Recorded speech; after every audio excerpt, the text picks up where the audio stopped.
Bacolod City LGU ginaduso sa Baciwa Primewater nga padasigon ang pagpangita solusyon sa problema sa tubig. Yaring balita nga itong gintutukan. 2020 isang formal nga natigayon ng joint venture agreement sa tunga sa Bacolod City Water District kag kompanya nga Primewater. Sa pagsugod sang JVA, ginalauman niya pisar magmahal sang 12% ang bayad bangod sa dugang tax, mangin maayo ng serbisyo sang water utility. Apang pagkatapos ng honeymoon period, nga manog 3 na katuig, nagabaha sa gihapon ang reklamo. Matapos ang batag ang Primewater sa Bacolod City LGU sa mga kausa sa reklamo sa mapumuluyo, ginuso ni Mayor Albi Benitez nga padasigo sang Primewater ang ilang matikang agod ini ang masolusyonan. Out of 746 kilometers of old Baciwa pipes, 4.5 pa lang nga pipes ang na-replace nila. And kung di ko magsala, ang non-water revenue nila tamang kataas.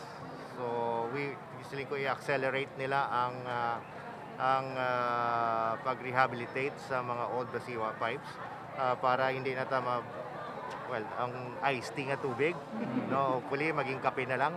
Kakulang sang supply ang isa sa mga mayor sang inapasun ni water shortage sa syudad. Apang ang mahiko, tinaon, kaglunangon nga tubig ang ginapatihan sa LGU mas madasing nga masolusyonan. Sang damlag lang, ginuso ni Councilor Puerevella ang isa ka resolusyon sa City Council nga magsumiter ang Water District sang written explanation. Sa baylo, personal nga naghatag sa inaplanong Primewater apang talalupang doon nga walang tagpamuno sang Baciwa. Of course, hindi tayo kahulat lang, no?